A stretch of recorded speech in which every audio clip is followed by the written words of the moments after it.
there is an inner knowing of who we truly are. But I think what happens is when the world presses upon us and we have to show up a certain way, or we think we have to show up a certain way, we kind of lose contact with that inner knowing of self. I'm Trisha Taylor, and this is the Leader's Journey podcast. One of the things that I like to say at the Leader's Journey when people ask us, so what are you about? What do you do? One of the answers that I give is that we help you learn to see yourself, learn to see your system, and then see yourself in your system. And today we're going to talk. This is going to be such a fun conversation. Today we're going to talk about learning to see yourself. And I love this piece because this is the piece that I think most often, just as a coach, is when I really want to help someone learn and grow and change in ways that are going to make their life better. And they just can't see it for themselves. And in particular, I'm thinking about the person who keeps bumping up against the same thing over and over, but can't see their part in that. And like I'm saying there, but I could also say my, because we all do this, right? And I do this too. But this idea that sometimes when we most want change, the thing that's stopping us is that we can't see what's going on in our own lives. And so this conversation about self-awareness is just for humans in general, but maybe especially for leaders. One of the things that we do sometimes is we coach a whole organization. And so the leader is stuck, but we can hear from other people around that leader, things that the leader themselves can't see.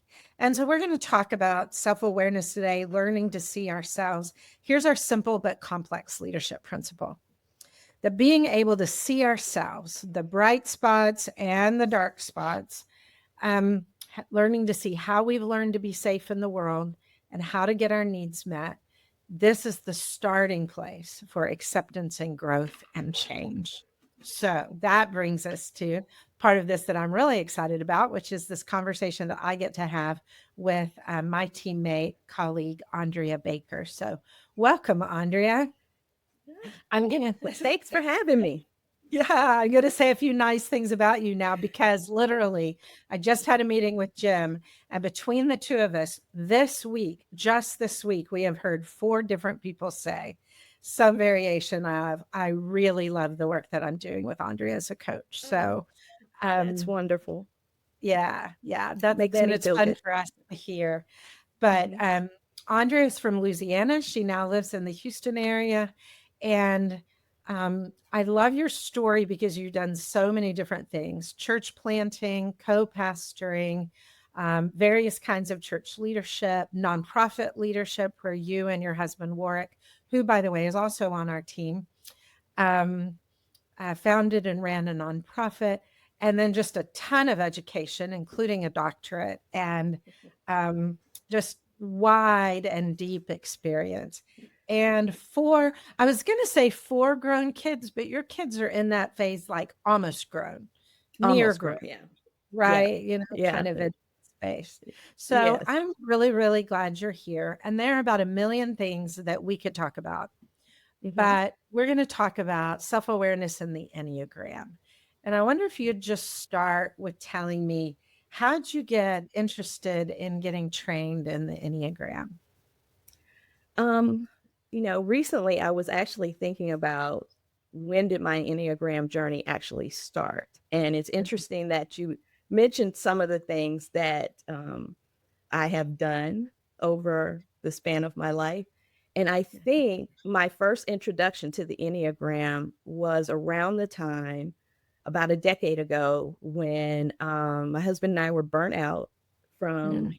co pastoring a church plant. And we made the hard decision to shut it down. And at that point, I was really just kind of in turmoil about what my purpose was and what my calling is. And because I really wanted to do ministry and be a part of church life. And I think I discovered some Richard Rohr materials. Mhm. And I think his book on the Enneagram was the first one I read. And from that starting point, it just opened my eyes in a way of seeing myself that um, gave me some tools that I needed at the time because I Mhm. was being kind of hard on myself. And the way it was presented, it kind of opened my eyes to the why of Mhm. how I was showing up in life and even the why of why I was being so hard on myself at that time. So, yeah, it's been about a decade long journey. I love that it took you to a place of self-understanding and not self-judgment, right? Like one Mm-hmm. of the things about the Enneagram that I really appreciate, I'll say a little bit more about that in a minute, is that it addresses our dark places. You Mm-hmm. know, it's not just, but it sounds like for you, your first exposure took you to some self-compassion Yeah. and Yeah. I, self-care. I love that. yeah. I think at the time I was in a dark place. Mm, And so even though it talked about those spaces of type, yeah. it was in a way of there's something I can do with it that Yeah. I don't have to stay here and be stuck. So, yeah, it was a Mm. light for me. Okay, so that seeing yourself meant not just, oh, I understand myself better, but Hmm. now I see better a path that I can take. Oh, Yes. I think that's Yes. perfectly described.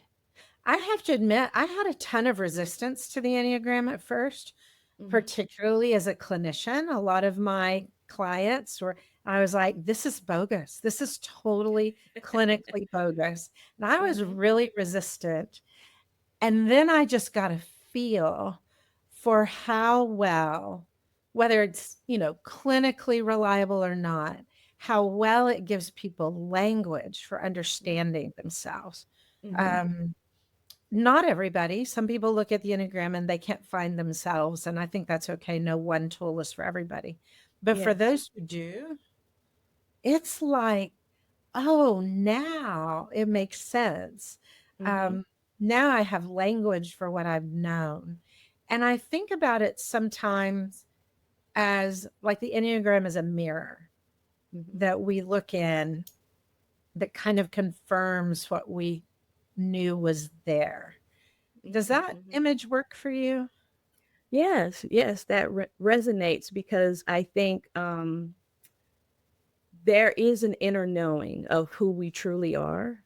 But I think what happens is when the world presses upon us and we have to show up a certain way, or we think we have to show up a certain way, we kind of lose contact with that inner knowing of self. And so, yes, I think Mira is a good metaphor, a good way of explaining how the system works. Mm. Yes. Mhm. Yeah. Okay, so can I ask you, Hmm. can we talk about this for a minute? What was your first reaction when you discovered your own Enneagram type? Is that the language you use, type? Well, the language I use is type, but I say we lead with a type. We lead Um, with okay. yes. So, because saying we lead with a type is less restrictive than saying this is who you are, this is the type you are. And so I Okay. say lead with a type. Um, so when I started the journey, I actually, because I did a lot of reading at first, I mistyped myself. Um, and so the initial experience was that, uh, Mhm. that, oh my God, ooh, I don't like this. But it was so, it seemed to be so accurate at the time. Um, but then in more exploration and actually sitting with someone and having them work with me a bit, um, led me to knowing the type I lead with now, which in a Mhm. weird way was still Yeah. like I didn't necessarily like the things I saw, Uh-huh. but it was really like also because it was like this makes so much sense for me. Now I understand why I do what I do and why I see the world the way I see it. So it was a combination, Yeah. of not Uh-huh. liking it, but then being appreciative of it at the same time. I've heard that only eights are not just completely thrown off when they see their number, like that all the rest of us um, immediately go into shame and push back and, Mhm. oh, I don't want that number. I want something Mhm. else. Because Mhm. I did exactly the same thing. I initially was really focused on being a two. I had read the description of the two that Richard Rohr had in Mhm. his newsletter. And I did a year of counseling before one day I said, I love all this work we've done. I think this was the work I had to do, but I'm not a two, I'm a three. And the Mhm. counselor said, yeah, we were getting there. I think she had figured it out before I Mhm. did. Isn't Um, that great? and what I love is that process, right? Like you're Mhm. not locked in. Mhm. Um, it's not like you're locked in to a type and this is Mhm. what you are. It's more Mhm. like I've heard one of the experts, and I can't think of who it is now, talk about how it's more like a language that we speak. Like we all Mhm. have, our primary heart language, but we can speak other languages too, maybe. And Yeah. that image. Okay, so I want to know in particular. Mhm. Um, let me say this for people who just want to know about the Enneagram in general, we're Mhm. going to put some resources in the show notes and you can go explore to your heart's content. I hope you have Mhm. lots of fun with that. But I want to know for you particularly, how does the Enneagram help you in coaching? Well, I think it's something that you just said. It's the language. Mhm. And so I have experiences with coachees, especially sometimes ones that are new to me, where just by listening to them, I can hear like where they lean in type. And sometimes I'll ask, "Do you know your Enneagram type?" And they'll be, "I'm this and this," and I'm like, "Yeah, that's kind of what I thought." But the language is so helpful because I think we often say in the leader's journey work that being able to name something is helpful in the process of self awareness. Is helpful in bringing those things that are unconscious to the consciousness. And so when a client is stuck and they don't know why they're stuck, or if they have a reaction and they don't know why they have a reaction, my Enneagram knowledge is able allows me to ask questions Mhm. that can kind of get underneath what they Yeah. can't see. And so Yeah. it's not about like forcing an answer on them, Mhm. but it's like bringing awareness to them in a way. And sometimes it even allows for a quicker process to get to something a little bit faster than having to go through a lot of Mhm. various types of self discovery. So, yeah, I think the language is so very helpful in doing the work. Um, yeah, I think the language is the main thing that Yeah. helps them get to that unconscious. And also it also helps when it offers them a view of the story they're telling themselves. Mm. Because Mm. sometimes that Yeah. internal dialogue, can be one of those things that causes us to move in this autopilot way. Yeah. And they may not recognize the Mm. internal dialogue that's going on. But Could you give an sometimes example for a type and what internal dialogue there might be? so for me, I lead with Yeah. type Great. 5. Mhm. And so this was like, for me. And so one of the things, there's this thing in Enneagram language about the ego ideal or the idealized self. Mhm. And so each type has a particular ideal for themselves. And for me as a 5, the ideal is I'm knowledgeable. Mm. Okay. And so it could be something as simple as going to a new place, like a Mm, restaurant or something. okay. I have to be knowledgeable of what the procedure is.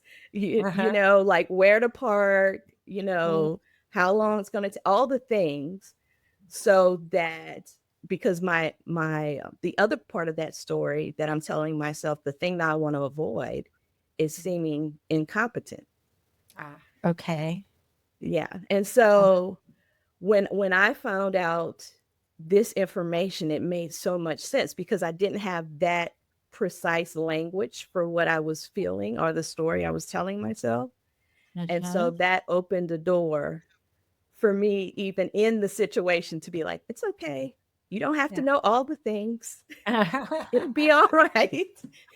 Uh-huh. Yeah, you Yeah. kinda Yeah. changed the way you were talking to yourself.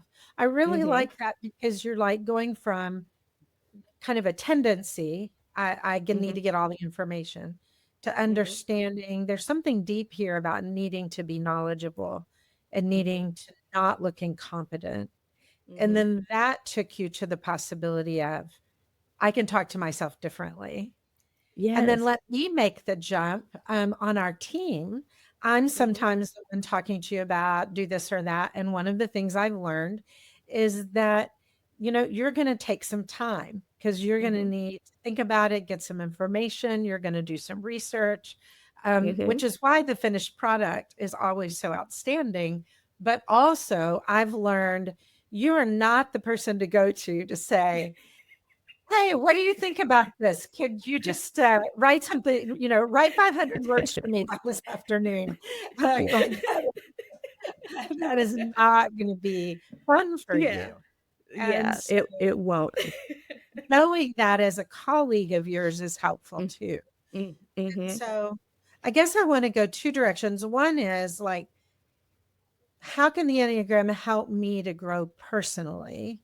Mm-hmm. And I might say a little bit about that for myself, but then Mm-hmm. also how could it help with team dynamics, right? So, Yeah. how could it Yeah. help us work together? But starting with myself, like Mm-hmm. for example, I really need to do that work around two-ness. I was giving away too much of myself. I was having trouble saying no. I was over functioning, over helping in some places, and so forth. Mm-hmm.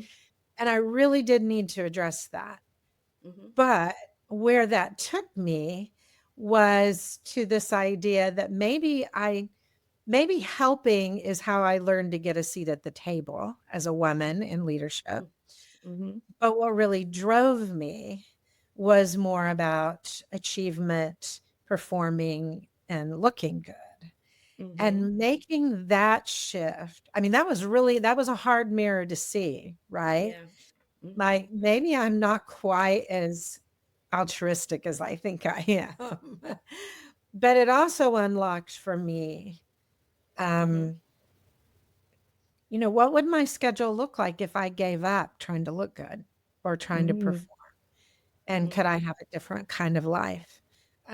What have you learned about how the Enneagram helps us with growing personally? Um, I think there are three things that come to mind um, with that, and these are from my perspective. I'm sure there's tons more, but just like you were speaking to, um, understanding that inner motivation, Okay. um, because the Enneagram is not about behavior. Mm, Um, like some other type personality typing tools that tell you, okay, you're an introvert, you're a thinker. yeah. It kind of tells you how you show up, but Okay. it doesn't offer you the why Mm, of why you're showing up that way. mm, And so the Enneagram allows you to see what that inner motivation is. So for me, um, leading with five, my inner motivation is to like you've discovered, to maintain my boundaries and privacy. That's like really strong for me. And so when I show up in a place, just naturally, I'm showing up looking at what is going to take for me. What is it going to mhm, cost me? And Mm-hmm. so recognizing that it's not just about being an introvert, but there's actually something deeper that's saying, if I give too much, it's going to cost me, it's going to drain me. And so that gives me information about the why and allows me, like you said, a choice of what is the truth. Is this really going to drain me that much? Or am I going to make connections here? Am I going to learn something new? What are the actual benefits of offering myself to this space? And so that, first of all, the inner motivation piece, I think, is big in allowing you choice. But then the second thing is that the Enneagram is dynamic. Just like you said, understanding that you are a 3 rather than a 2 is important, but you also have access to 2 because of wings, the numbers on either side of your type. You have access to that. So knowing those types, you can actually decide to pull from that. And then there are also what they're called resource points, which allows for information. Those are if you look at the symbol, there are lines. And so from your type, there are lines to other types. And you can pull from those types in a negative or a positive way, but hopefully in a positive way as you grow. So there's movement in the Enneagram that you can utilize for yourself. And I think finally, compassion. I have found that in any type of healing or transformation, compassion is such a key component. Oh my goodness. Yeah. And I think it offers you, when you see yourself in this mirror or in some other language, map, the Enneagram is a map. When you see yourself in this, you can offer compassion to yourself. Because Yeah. you may judge the way you show up, but understanding the why of you showing up that way kind of softens you. And if you're able to offer yourself compassion, then you can offer compassion to others, because then you realize they're fighting the same battles that you are. Yeah. Mm-hmm. Yeah. I mean, I'm so glad that you mentioned that because without compassion, the Mm-hmm. Enneagram could be pretty brutal. Yeah. If I'm gonna use it just to judge myself or judge other people. But Mm-hmm. once I understand those motivations, Mm-hmm. so let's just theoretically, if you and I served on a team together, Mm-hmm. like you said, you're always thinking about, is this going to drain me? That Mm-hmm. never occurs to me until I'm drained, right? And then I think, Right. yeah, maybe that wasn't such a good idea. It never occurs to me to think about that Mm-hmm. ahead of time. And, Mm-hmm. that's been some of my learning is that Mm-hmm. I don't have limitless internal resources because as a Mm-hmm. 3, I often feel like I do, like I can just go forever. And so, if you and I are on a team together, anytime somebody mentions something that needs to be done, I'm really likely to go, "Oh, I'll do it. I'll do it. I'll do it." And now I'm looking over at Aundrea, and Aundrea never jumps in and says, "I'll do it. I'll do it." And if I understood, first of all, my own motivation, that maybe I'm more positioning for, Mm-hmm. um, for status or looking good more than I'm being a helpful teammate. Mm-hmm. And maybe you also have some motivations like managing your energy well that I Yeah. can't even relate to. Maybe I can have compassion for myself and for you. Mm-hmm. Uh, Yeah. and then you would need compassion for me too, and understanding what's it like being a 5? What would that be like being on a team with a 3? Mm-hmm. Well, one of the, so much um, learning has transpired in the Enneagram over the last decade or so. Mhm. And one of the interesting thing that has come up is the various triads, are grouping. So, like groupings of three, with various types. And I'll just point to one when it comes to teams that I thought, okay, this makes so much sense. And it's I'm going to try to say this right, the Harnavian type. And this Okay. deals with Harnavian triad, I'm sorry. This deals with communication styles. And so, for instance, I'll give you the breakdown. Okay. So, and the communication styles is about how we get our needs met, which you mentioned earlier. And Mhm. so, types one, two, and six are grouped together, and they're called the compliant types. Mm. And so they comply with this internal voice, that says what should be done. Should is a big thing Mm. for them, and Uh-huh. they're looking for ways to get Yep. things done in the right way and be helpful and so forth. And they'll go along with authority. Okay. They'll ask questions and they'll consider the decision's impact on the group. Mhm. So Okay. those are the compliant types. But Mhm. then you have types 3, 7, and 8, which are Okay. the assert types. And they are the initiators, very Okay. energetic, autonomous, forward moving, quick Uh-huh. thinkers, action takers. They think on their feet, they offer their suggestions and opinions. Um, and so they're get things done Okay. type. Okay. And Yep. then you have types 4, 5, and 9, Okay. where I fit, and that's the Uh-huh. withdrawing types. Oh, okay. All The right. withdrawing types. Uh-huh. And they think long term and strategically. They tend to move away from people, and action can take a backseat to analyzing and over processing. Mm. And so, what was helpful in realizing this for me was a couple of things off the bat. If you have a team that is either missing a type from a particular triad or is heavy in a particular triad, Okay. then that can actually cause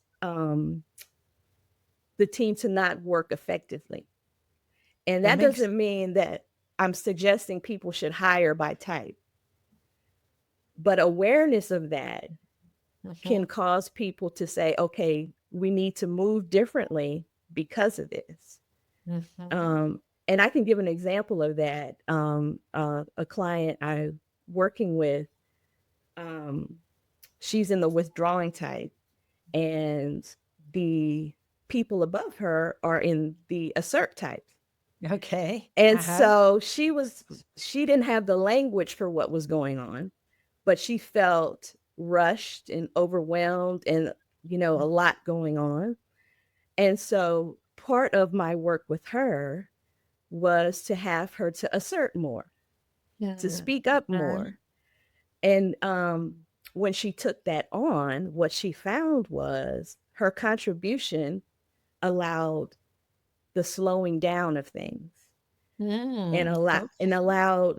allowed for change to be not as quick and often. And so not only did it help the team, but it also boosted her ability to want to Mhm. um, speak up more now that Yeah. she knows she could. Yeah. Um, you know, Uh, so I think that is so interesting, just to know that mhm. sometimes those things can impact how the team works effectively together.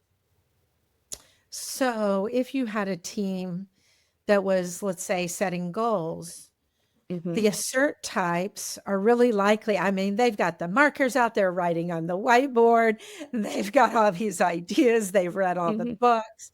And let me Mm-hmm. just say, the leader's journey is led by, one person who leads as a 3 and one whose type is 8. And so, like, we are always um, doing that.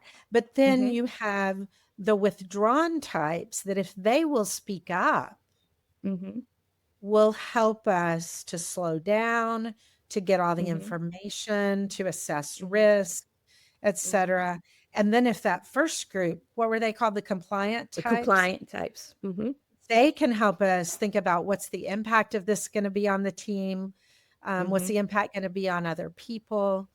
Mhm. Um, what are some of the authority issues may that be that we need to be considering? And Mhm. so, but what I'm thinking about is everybody would need to be willing to show up in order for Yes. that kind of energy to happen.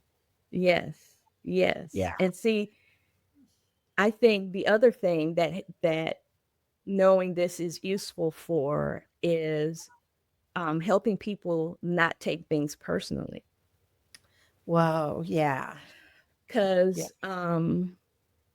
as a withdrawing type, Mm-hmm.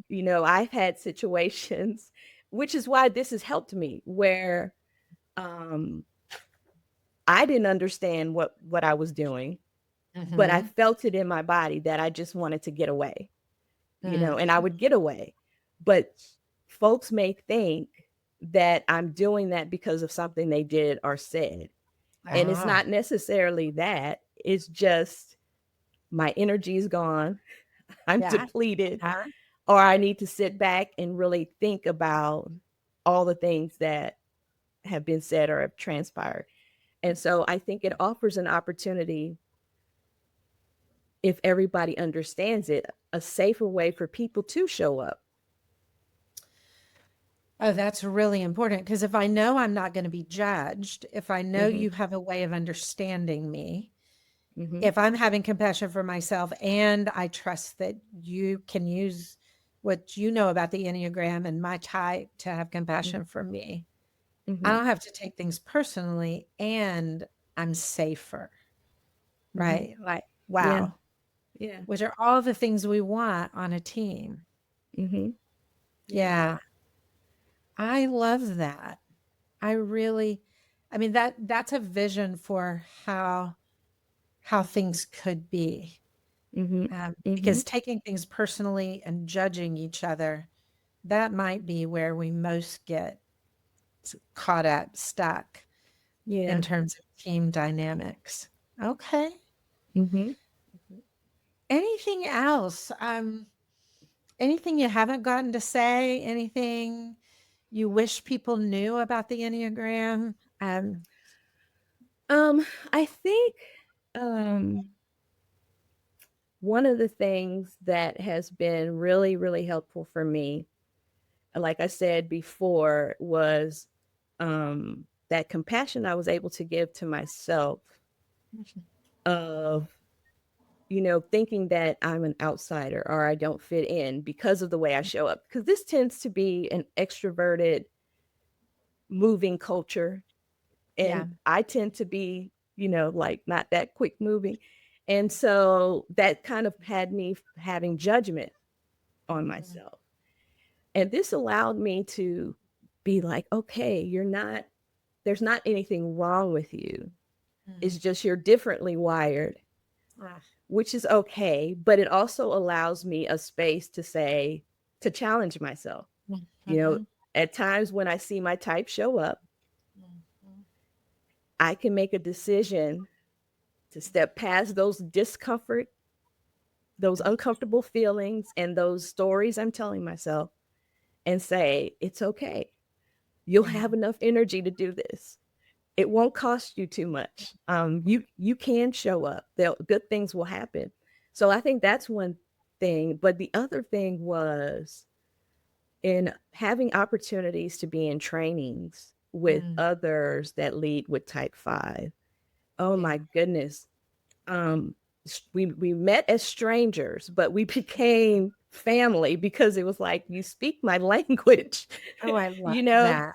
Yeah. Yes, it was like, I think that was has been one of the most impactful things for me, is like, okay, I'm not alone in this.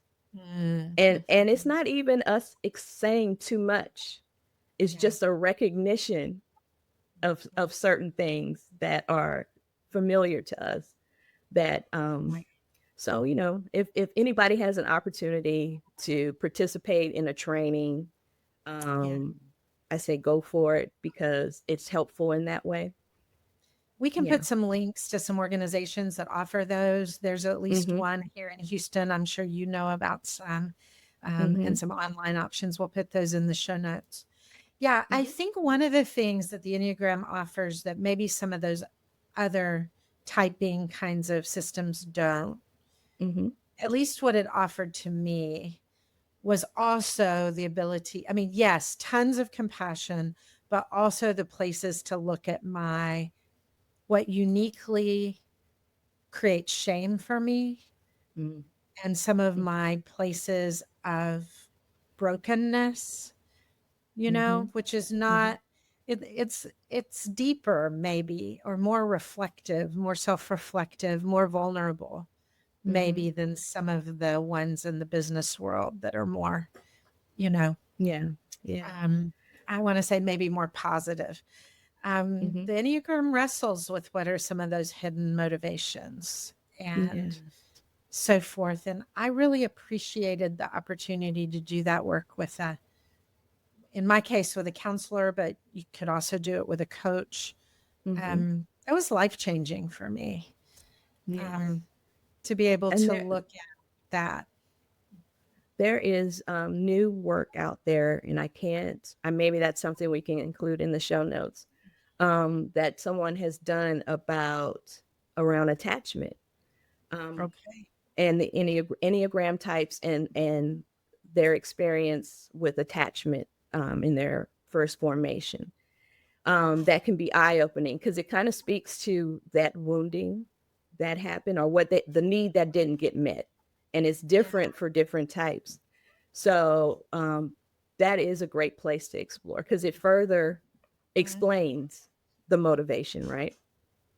Which then helps me, like you were saying, to be compassionate with myself and Mm-hmm. curious. So yeah, there's just Awesome. and friend of this podcast, Chuck DeGroat, has also done work on the Enneagram. So we'll put that in the show notes. Just like you said, in the last 10 years, so many great Mm-hmm. Mm-hmm. resources that we want people, if you're curious, it's easy to explore, or at least I found it to be pretty easy to explore. It's not something that you have to do like a big technical deep dive. You can just Mm-hmm. kind of play with it. And Mm-hmm. that's something I appreciate. Okay. Mm-hmm. Well, I want to say, first of all, you're a coach for the leader's journey. And so if some people are saying, well, I'd really like somebody to talk to about my Enneagram type, um, how can people get in touch with you? Well, they can go to the Leader's Journey website, and I do have a page on the site. And if Okay. they're interested in receiving coaching through me, they can request that through the website as well.